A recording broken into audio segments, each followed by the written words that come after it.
আসসালামু আলাইকুম প্রিয় দর্শক, মোটামুটি একটা লম্বা বিরতির পর আপনাদের সামনে এলাম। কেউ কেউ হয়তো জানেন যে আমি বাংলাদেশে গিয়েছিলাম, মুক্ত স্বাধীন বাংলাদেশে, এবং প্রায় 2 সপ্তাহ ছিলাম। এই 2 সপ্তাহ অবস্থানকালে সেখানকার সামগ্রিক পরিস্থিতি, রাজনৈতিক, সামাজিক, প্রশাসনিক সব রকম পরিস্থিতি সংক্ষিপ্ত সময়ে হলেও যতটা সম্ভব কাছে থেকে, ভেতর থেকে দেখবার, জানবার এবং শুনবার সুযোগ হয়েছিল।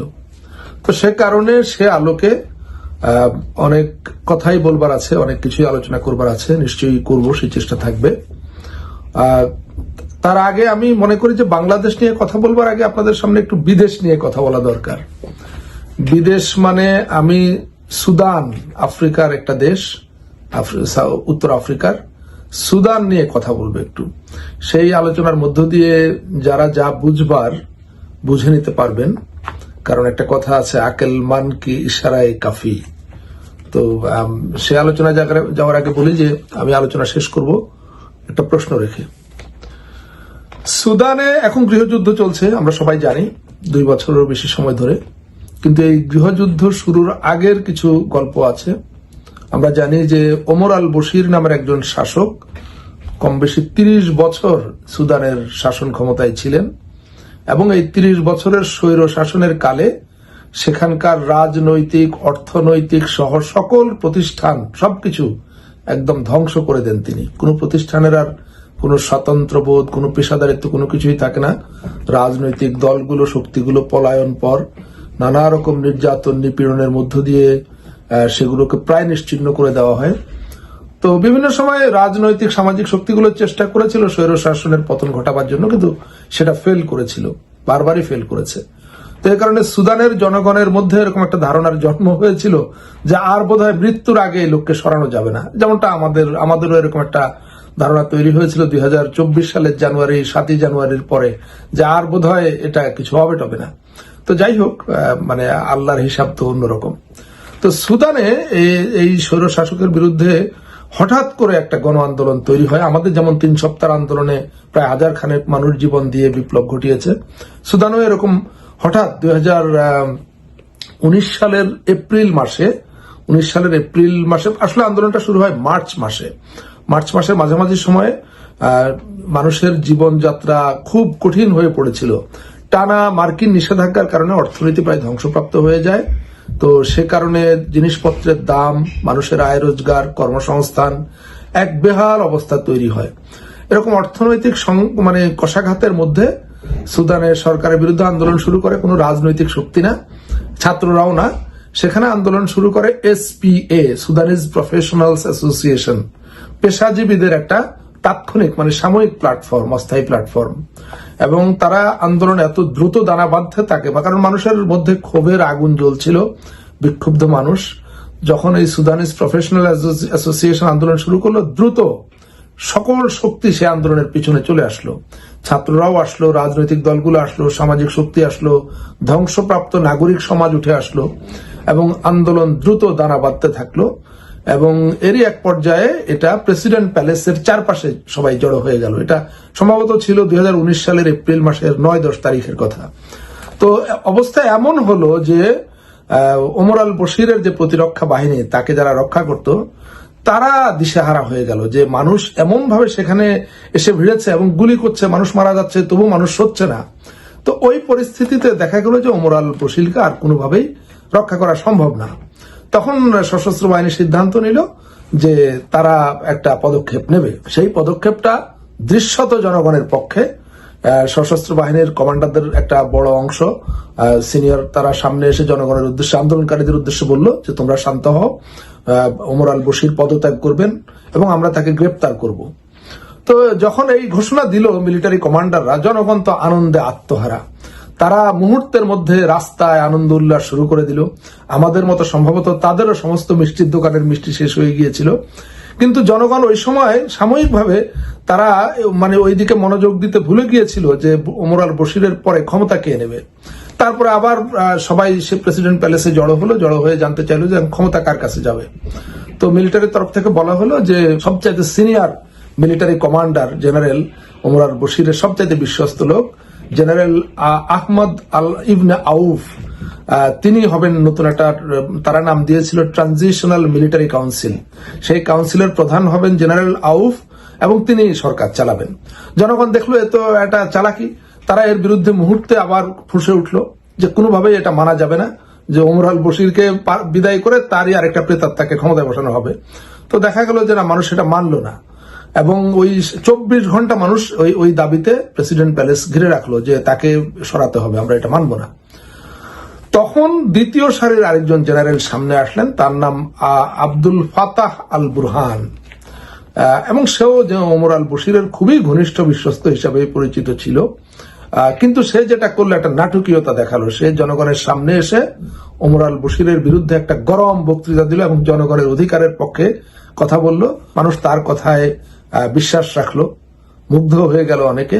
সে বলল যে আমার এই যে ট্রানজিশনাল মিলিটারি কাউন্সিল, আমি এটার প্রধান হিসাবে অস্থায়ীভাবে আপাতত দায়িত্ব নিচ্ছি। আমরা দ্রুততম সময়ের মধ্যে একটা সিভিলিয়ান গভর্নমেন্ট, বেসামরিক সরকার গঠন করে তাদের কাছে ক্ষমতা হস্তান্তর করব এবং সেই সরকার 1.5-2 বছরের মধ্যে একটা নির্বাচন দিয়ে নির্বাচিত সরকারের কাছে ক্ষমতা হস্তান্তর করবে। তো মানুষ জেনারেল বুরহানের এই কথায় আশ্বস্ত হয়ে তারা যে যার বাড়িতে চলে গেল এবং স্বাভাবিকভাবেই মানে আন্দোলনের পারদ নামতে থাকে। এই সুযোগটাই জেনারেল বুরহান কাজে লাগিয়েছেন এবং এটা একটা চালাকি ছিল যে এই বেসামরিক সরকার গঠন করার আগে যেটুকু সময় সে নিয়েছিল এর মধ্য দিয়ে সে ওমর আল বশিরকে গ্রেপ্তার করেছে, এটা ঠিক, কিন্তু তার অন্যান্য যত সহযোগী বা দোসর ছিল তাদেরকে দেশ ছেড়ে পালিয়ে যাওয়ার সুযোগ করে দিল এবং তারা দলে দলে সব দেশ ছেড়ে চলে গেল। অল্প কিছু লোকজনকে অ্যারেস্ট করলো ওমর আল বশিরের সঙ্গে। এইভাবে তারা প্রায় 4 মাস ক্ষমতায় থাকলো জেনারেল বুরহান এবং 4 মাস পরে তারা বিশ্বব্যাংকের সাবেক একজন জাতিসংঘের সাবেক একজন কর্মকর্তা আব্দুল্লাহ হামদোক, তিনি সুদানে মোটামুটি জনপ্রিয় এবং ভালো মানুষ হিসেবে পরিচিত, তো তাকে নিয়ে আসলো, নিয়ে এসে বললো যে তার নেতৃত্বে একটা বেসামরিক বা সিভিলিয়ান গভর্নমেন্ট হবে। তো সেটা করা হলো, কিন্তু সেই সরকার গঠনের আগে আন্দোলনকারী যত শক্তি ছিল তাদের একটা অ্যালায়েন্স বা জোট গঠন করা হয়। এটার নাম ছিল forces for freedom and change. তো এই অ্যালায়েন্স বা জোটের মধ্যে যে সমস্ত রাজনৈতিক এবং সামাজিক শক্তিকে যুক্ত করা হয়েছিল, সরকার গঠনের সময় তাদের সবার প্রতিনিধি কিন্তু নেওয়া হয়নি। মানে তিনি খুব ছোট একটা সরকার গঠন করেছিলেন অল্প কয়েকজন মন্ত্রিসভার সদস্য নিয়ে, এবং সেই সরকার গঠনের ক্ষেত্রে জেনারেল বুরহান সবচাইতে বড় যে চালাকিটা করলেন, কারণ তিনি জানেন ততদিনে মানুষ অনেকটা ঠান্ডা হয়ে গেছে, আন্দোলনের ময়দানে আর সেভাবে নাই, তিনি করলেন কি সরকারে নিজের একটা অংশগ্রহণ রাখলেন। মানে প্রতিরক্ষা মন্ত্রণালয়, বাহিনীগুলো, আধা সামরিক বাহিনী, সামরিক বাহিনী, এই সবকিছু তিনি নিজের নিয়ন্ত্রণে রাখলেন, রেখে তিনি বেসামরিক সরকারকে সরকার চালাতে বললেন। তার মানে ক্ষমতার স্পষ্টতই দুটো কেন্দ্র হয়ে গেল, একটা হলো জেনারেল বুরহানের নেতৃত্বে একটা মিলিটারি কেন্দ্র, আর হলো আব্দুল্লাহ হামদোকের নেতৃত্বে বেসামরিক কেন্দ্র।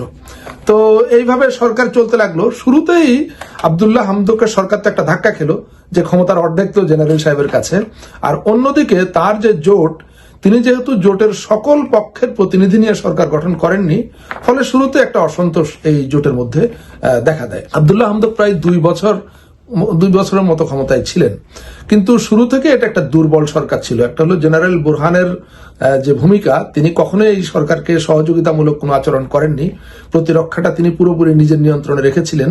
অন্যদিকে জোটের ভিতরে যাদেরকে সরকারে নেওয়া হয়নি তাদের যে অসন্তোষ, সে অসন্তোষের আগুনে তিনি ঘি ঢালতেন গোপনে আর কি। একই সঙ্গে জেনারেল বুরহান যেটা করেছিলেন যে পতিত যে স্বৈরশাসক ওমর আল বশির, তার যারা অনুসারী 30 বছর ক্ষমতায় ছিল, নানা রকম সুযোগ সুবিধা দিয়ে বিরাট একটা অনুসারী গ্রুপ তো তিনি তৈরি করেছিলেন। সেই অনুসারীদেরকে পৃষ্ঠপোষকতা দিয়ে গোপনে আস্তে আস্তে রাজপথে সংগঠিত হবার সুযোগ করে দিলেন।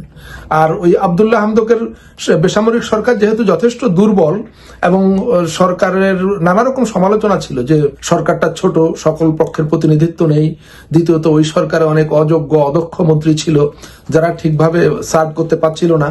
তো এই সুযোগগুলো নিয়ে জেনারেল বুরহান ওই যে ওমর আল বশিরের অনুসারীদেরকে রাজপথে জড়ো করা এবং জোটের ভেতরে যারা অসন্তুষ্ট বিক্ষুব্ধ তাদেরকে আস্তে আস্তে আরো খেপিয়ে তোলা, এই কাজগুলো তিনি করছিলেন।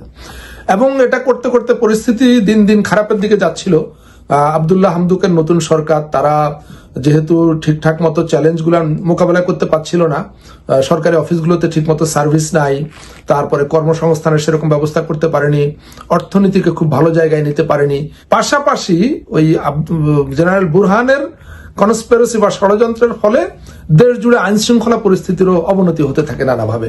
তো এইরকম পটভূমিতে প্রায় 2 বছরের মাথায় এসে আব্দুল্লাহ হামদক একদিন জাতির উদ্দেশ্যে টেলিভিশনে ভাষণ দিলেন। তিনি বললেন যে তার সরকার বড় রকমের ঝুঁকির মুখে আছে।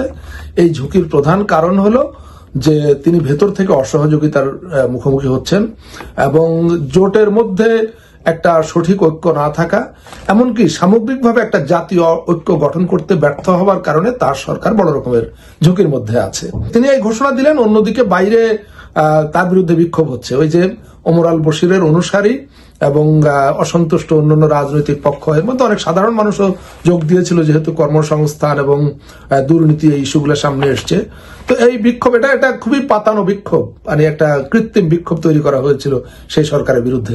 তো সেই বিক্ষোভের মুখে তিনি ওই ভাষণ দিলেন এবং ভাষণের 3 কি 4 দিন পরে জেনারেল বুরহান তিনি ঘোষণা দিলেন যে আমি ক্ষমতা নিয়ে নিলাম, এবং এই প্রধানমন্ত্রী আব্দুল্লাহ হামদক এবং তার মন্ত্রিসভার অধিকাংশ সদস্যকে গ্রেপ্তার করে জেনারেল বুরহান তিনি ক্ষমতা নিয়ে নেন। ক্ষমতা তিনি একা নেননি, তার সঙ্গে আরেকজন জেনারেল ছিলেন। এদের দুইজনকেই ইনফ্যাক্ট ওমর আল বশিরের পোষ্যপুত্র বলা হতো। একটা হলো বুরহান, আরেকটা হলো জেনারেল হামদান দাগালো। হামদান দাগালো তিনি হচ্ছেন সুদানের প্যারামিলিটারি বা আধা সামরিক বাহিনীর প্রধান। এবং ইন্টারেস্টিং হচ্ছে সুদানের আধা সামরিক বাহিনী নামে আধা সামরিক বাহিনী, কিন্তু সেটা অনেকটা মানে পুরোপুরি মিলিটারির মতোই শক্তি। তাদের সদস্য সংখ্যা 1 লাখের উপরে, এবং এটার নাম হচ্ছে র্যাপিড সাপোর্ট ফোর্সেস। আমাদের যেমন র্যাপিড অ্যাকশন ব্যাটালিয়ন, তাদের হচ্ছে র্যাপিড সাপোর্ট ফোর্সেস। এই র্যাপিড সাপোর্ট ফোর্সেস তৈরি করা হয়েছিল ওমর আল বশিরের সময় দারফুরের বিদ্রোহীদের দমন করবার জন্য। যেহেতু বিদ্রোহী দমনের জন্য বাহিনী করা হয়েছিল, তাদেরকে অত্যাধুনিক ভারী অস্ত্রশস্ত্র দিয়ে সুসজ্জিত করা হয়েছিল। তো এই 2 জেনারেল তাদের 2 বাহিনীর নেতৃত্ব দেয় এবং তারা দুজনে মিলে ক্ষমতা দখল করে। কিন্তু যা হবার অল্প কিছুদিনের মাথায় তাদের মধ্যে ক্ষমতার দ্বন্দ্ব শুরু হলো। যেহেতু 2 বাহিনীর প্রধান, তাদের দুজনের যুদ্ধ করবার মতো যথেষ্ট সক্ষমতা ছিল এবং তারা ধীরে ধীরে যুদ্ধে জড়িয়ে পড়েন। সেই যুদ্ধের পরিণতি হলো সুদানের আজকের গৃহযুদ্ধের ফলে যা হবার তাই হয়েছে। সুদানের জনগণের বিপ্লব বেহাত হয়ে গেছে, ব্যর্থ হয়ে গেছে। বিপ্লবের সুফল পাওয়া দূরের কথা, তারা এখন পলায়ন পর, জীবন বাঁচাতে তারা দৌড়াচ্ছে। বারুদের গন্ধ, গোলাগুলির শব্দ। প্রশ্ন আসতে পারে যে ওমর আল বশির এখন কোথায়? তিনি জেলখানায় ছিলেন। এই জেনারেল বুরহান ক্ষমতা নেবার পর তাকে জেলখানা থেকে হাসপাতালে স্থানান্তর করেছেন। সেখানে তিনি বেশ আরাম আয়েশে জীবন কাটাচ্ছেন। নামমাত্র হাসপাতাল, সকল সুযোগ সুবিধা আছে। যেহেতু তার পোষ্যপুত্র বা তার প্রেতাত্মা জেনারেল বুরহান গৃহযুদ্ধের মধ্যেও সে দেশের দায়িত্বে, সুতরাং তিনি তার গুরুকে ভালোই রেখেছেন। অন্যদিকে জেনারেল হামদান দাগালো তিনি ক্ষমতার ভাগের দাবিতে যুদ্ধ চালিয়ে যাচ্ছেন। কথা শেষ করবার আগে প্রশ্নটা রাখবো, যেটা শুরুতেই বলেছিলাম, বাংলাদেশে আমাদের এখন ক্ষমতার কেন্দ্র কয়টি?